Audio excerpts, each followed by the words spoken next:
tänases saates läheme kalale, külastame ajaloolist Valladoliidi, ronime Kooba püramiidi otsa. Olen ikka endiselt võluval Holpoši saarel. Suur liivast tüün koos justkui puhkuseks ja logelemiseks mõeldud ideaalse rahuliku elutempoga ei lase mind kuidagi minema. Seda kõike muidugi heas mõttes.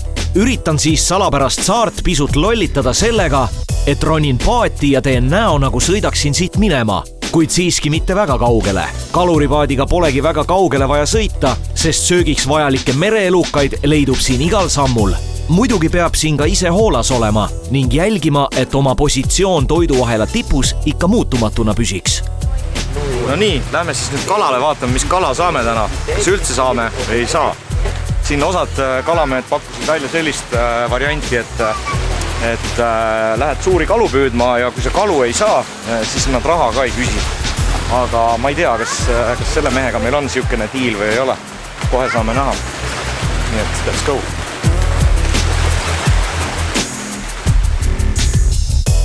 Ma olen siis kalapaati sattunud, minu selja taga on selle kalapaadi kapten Primo ja lähme temaga kala püüdma. Vaatame, kui kõva kalamees on. Kuigi kogu kalalkäigu maksumuse eest oleks mõnes restoranis ehk päris mitu korralikku kalarooga saanud, oli ettevõtmine siiski omamoodi huvitav. Kellele meeldib kala peaaegu toorelt süüa, siis siinkandis on levinud ka üks huvitav meetod kalaroa valmistamiseks otsepaadis. Värskelt püütud kalafilee või krevett lõigatakse pisikesteks tükkideks, marineeritakse kiirelt laimimahlaga ning süüakse koos sibula ja tomatisalsaga. Sellise Mehhiko randades levinud roa nimi on ceviche. Kui see kalastamine siis käib, vahepeal ankrut vette laskma ja välja võtma ja kui ühes kohas kala ei saa, siis pead teise kohta minema ja nii ma siin juba hulbime siin juba, ma ei tea, 3. sektoris kuskil. Aga siiski siukene 1/4 ämbri täis mingit kala on täitsa olemas, mida vist loodetavasti saab süüa ka kuidagi või grillida. Aga muidu see kalastamine ma näitan korra, millega siin praegu need püüame. Siukene jura. Ma ei tea, kuidas seda kalameeste keeles nimetatakse, aga siin on siis sööt on otsas ja selle viskad üle parda ja siis ootad, millal kala näksima hakkab. See on tunde küsimus, et kui tunned, et hakkab tamiili pisut kiskuma, siis tuleb teha järsk tõmme ja äkki kala jääbki otsa.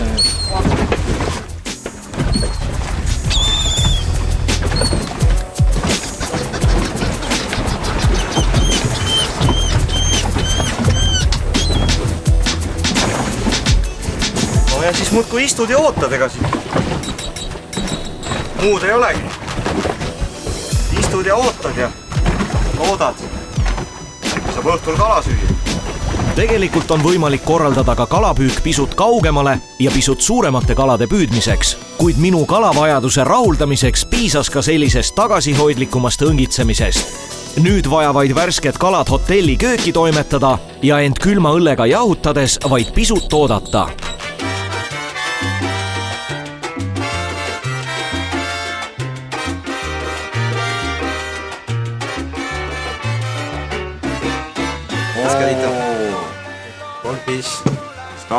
Pescado fresco.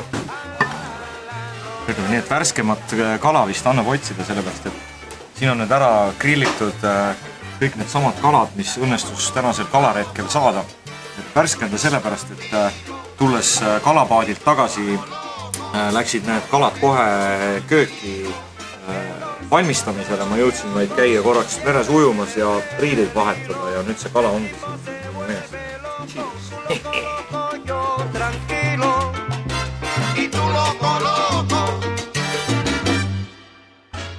Lõpuks jõudis kätte aeg vahetada veesõidukid pisut maisemate liikurite vastu ning minna uurima, mida Yucatani poolsaarel veel pakkuda on.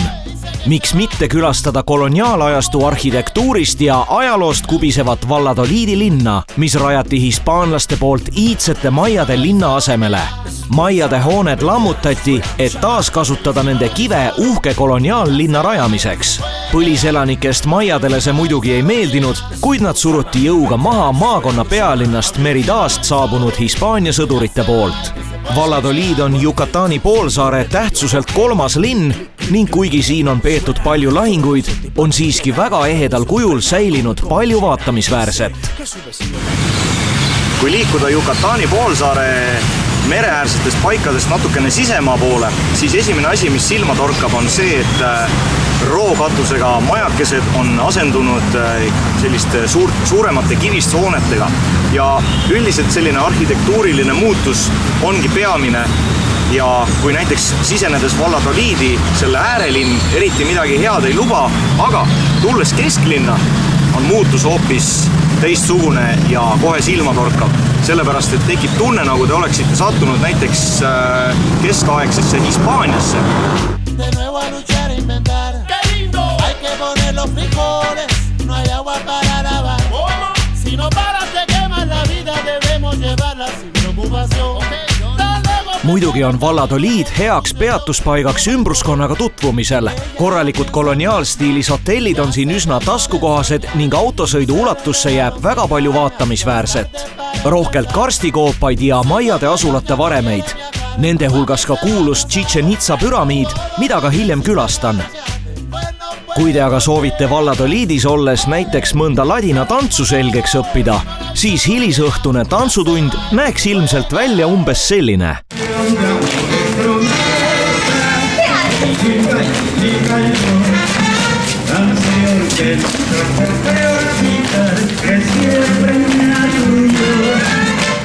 Nii nagu Valladoliidi ümbruski on terve Yucatani poolsaar tihedalt kaetud iidsete püramiididega. Kuna aga alustada võiks väiksematest, siis lähen ja uurin ühes pisikeses teeäärses asulas nimega Coba sealseid varemeid. Kuigi püramiidid on Yucatani poolsaare ühed paljudest vaatamisväärsustest, siis räägitakse, et teades õigeid kohti, on võimalik džunglist leida ka selliseid püramiide, kus peale sinu pole ühtegi hingelist. Paraku see Coba püramiidide juures siiski päris nii ei olnud.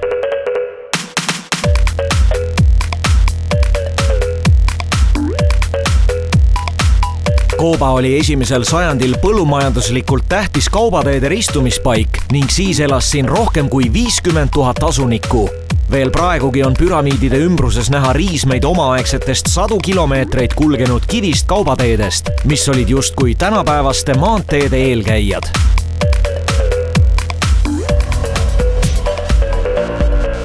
Siin väikses Coba linnakeses, kus asuvad ka Coba püramiidid, on ka ilust väikene Coba järv ja kuna Mehhikos on kogu aeg meeletult kuum ja palav ja higi jookseb ning tahaks võimalikult igas järvekeses ja lombikeses ennast jahutada, siis siin Coba järves ujumine võib jääda ka teie viimaseks ujumiseks.